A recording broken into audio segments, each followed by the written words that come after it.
எல்லே இளங்கிளியே இன்னமுறங்குதியோ சில்லென்னழையேன்மின் நங்கை மீர் போதருகின்றேன் வல்லை உன் கட்டுரைகுள் பண்டேயுன் வாயருதும் வல்லீர்கள் நீங்களே நானேதானாயிடுகா ஒல்லை நீ போதாய் உனக்கென்ன வேறுடையை எல்லாரும் போந்தாரோ போந்தார் போந்தெண்ணிக்கொள் வல்லானை கொன்னானை மாத்தாரை மாத்தழிக்க வல்லானை మాయనై పాడేలోరెంబావాయ్.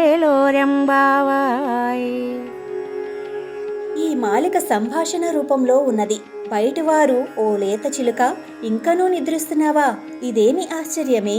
లోపలి గోపాంగన పూర్ణులైన పూబోడులారా, ఇదిగో వస్తున్నాను. బయటివారు శీఘ్రముగా రావమ్మా. లోపలి గోపాంగన, అబ్బా, గొల్లుమని ఉలుకుపడునట్లు గొంతెత్తి చెవులు గడియలు పడునట్లు పిలవకండి, వస్తాలే. బయటివారు, ఓ చిన్ని చిలుక, నీవు చాలా చమత్కారంగా మాట్లాడుతున్నావు. నీ నేర్పరితనమును, నీ పుల్లవిరుపు మాటలు మేమిదివరకే ఎరుగుదుములెమ్ము. లోపలి గోపంగన, మీరే అట్టి సమర్థులమ్మా, నేనేమీ కాదులే. అయినా మీరన్నట్లు నేనట్టి దానినేమో. రావలసిన వారందరూ వచ్చారా? బయటివారు, అందరూ వచ్చి చేరారు. నీవే వచ్చి లెక్క చూడవచ్చు గదా. లోపలి గోపాంగన, వచ్చి నేనేమి చెయ్యవలనో చెప్పరాదు. బయటివారు, కువ్వల యాపీడమనే కంసుని గజమును, కంసాది శత్రువులను సంహరించిన సర్వేశ్వరుడైన శ్రీకృష్ణుని కళ్యాణ గుణములను కీర్తింపగా రమ్ము. ఇట్లు చేసిన గాని మనము చేయు వ్రతము శుభప్రదముగా పూర్తి కాదు అని బయట నుంచి సమాధానము చెప్పి ఆమెను కూడా తమ గోష్ఠిలోనికి చేర్చుకున్నారు గోపికలు. వ్రతాన్ని చేయటానికై తమ గోష్ఠిలో చేర్చుకొనదగిన 10వ గోపికను ఈ మాలికలో గోదాదేవి మేల్కొల్పుతున్నది.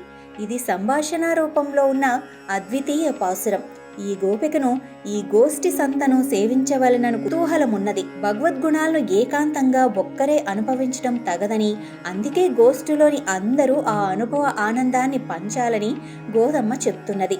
ఇక్కడితో వ్రతంలోని 2వ దశ అయిన ఆశ్రయణ దశ పూర్తవుతుంది.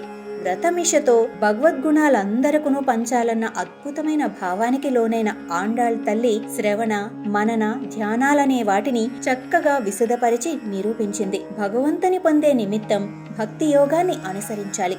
మనసు నిండా భక్తి నిండితే అది ఆత్మతో లయిస్తుంది.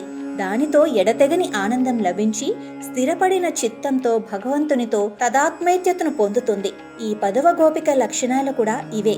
ఇట్టి నిద్రలో మునిగియున్న ఈ 10వ గోపికను తమ గోష్ఠిలో చేరమని సంభాషణ రూపంలో సమాధానపరచి గోష్ఠిలో చేర్చుకున్నది గోదా తల్లి.